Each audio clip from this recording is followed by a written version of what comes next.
So it looks like the Chicago Bulls are on their way to agreeing to a multi-year deal with Josh Giddey worth upwards of $30 million per season. So let's talk about if this is the right move or not for the Chicago Bulls. What is going on, y'all? Faiz Sports Talk back at it with another video talking some NBA, here to talk about the Chicago Bulls and here to talk about this news in regards to Josh Giddey. So this is coming from Jake Weinbach, NBA reporter, who says that the Bulls are heading towards a multi-year deal worth approximately $30 million per year with Josh Giddey.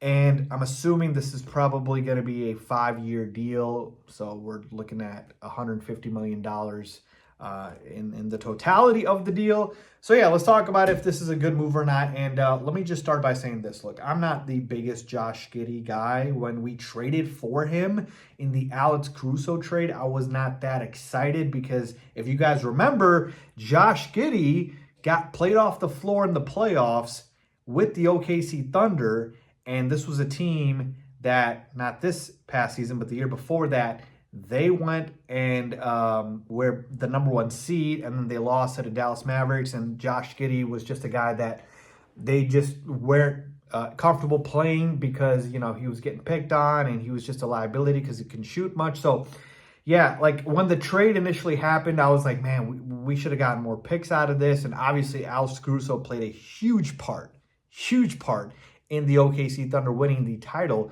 this past season. And honestly, man, Sam Presti should be sending AK a very, very nice gift for giving him Alex Caruso for that. But talking about Josh Giddey, so like I mentioned initially, wasn't a fan, and then he kind of did win me over this past season with his play.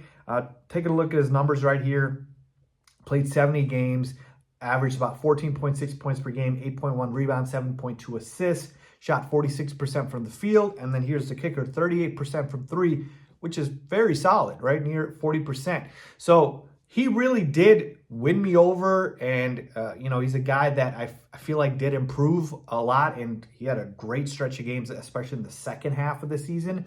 And so you really saw the potential here. Now, talking about Giddey and the deal with the Bulls and, whether it's the right move, I feel like at this point right here, right now, the Bulls kind of don't have a choice. And what do I mean by that? I'm saying that the Chicago Bulls essentially have to pay Josh Giddey, not only because he is their best option at this point, but also because from a financial perspective, they actually just have to spend the money. All right, if you guys are not familiar with this, the NBA actually requires you to spend at least 90% of the salary cap for the season. So the salary cap for the season, I believe for the 2025 season, is at approximately $154 million. And so you have to spend at least 140 mil, okay?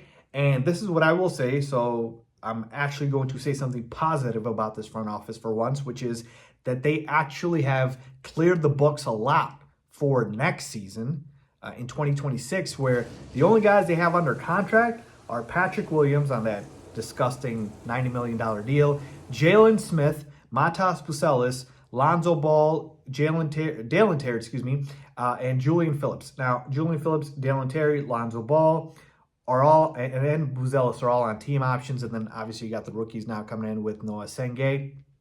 And so that's like $26 million only across all those guys. And we haven't talked about the Kobe White contract because obviously he's expiring this season. So they probably will extend him. So it's like, you pretty much have to spend the money because you got to get to 140 million.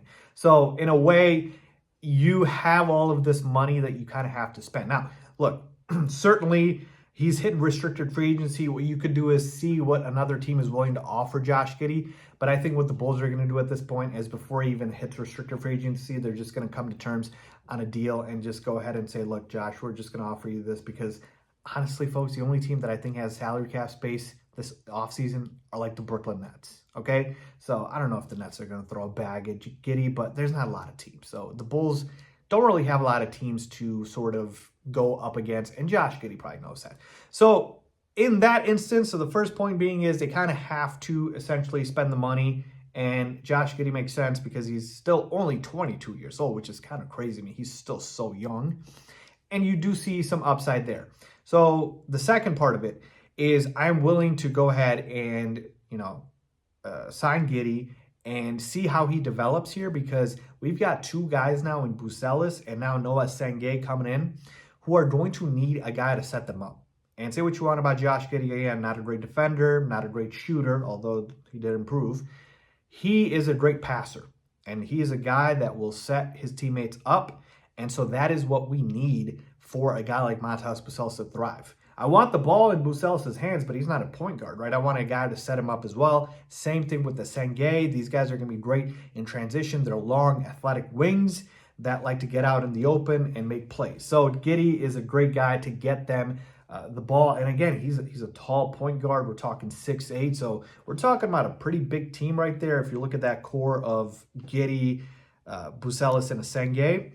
So in that instance, it makes sense as well. So to me, look, again, initially wasn't a fan of it, but I've kind of, come around on it, and I'm willing to give Josh Giddey a chance here. So I think it makes sense. $30 million, that's a going rate at this point, honestly, folks. The NBA contracts and the future are going to be insane, folks. We're going to be seeing guys making $70 million per season. So $30 million a year, honestly, is not going to be much when you compare to kind of the salaries we'll see in the future.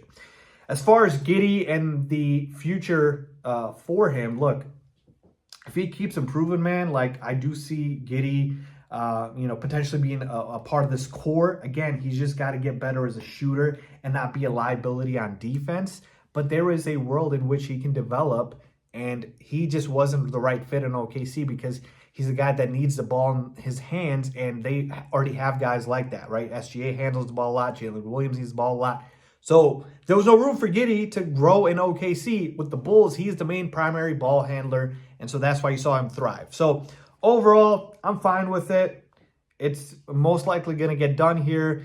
And so to me, let's just see how this plays out. And then again, if Giddey doesn't end up being the player that we envision him to be, then we can go ahead and trade him. I don't think this contract's going to be awful. We've seen worse contracts get traded.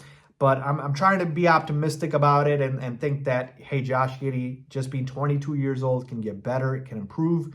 And so, I'm good with it. So I expect it to happen. I think it will happen. I think Josh Giddey is, for the time being, the point guard of the future for the Chicago Bulls. So let me know what you guys think. Do you like Josh Giddey signing with this team? Look, man, I'm telling you, I'm trying to stay optimistic here with this team because obviously I know that, we're still a ways away from, competing. But at least we've got some guys in here that do have some potential in Giddey, Bucelis, and Sengay. So leave your comments down below with your thoughts, guys. As always, thanks for watching.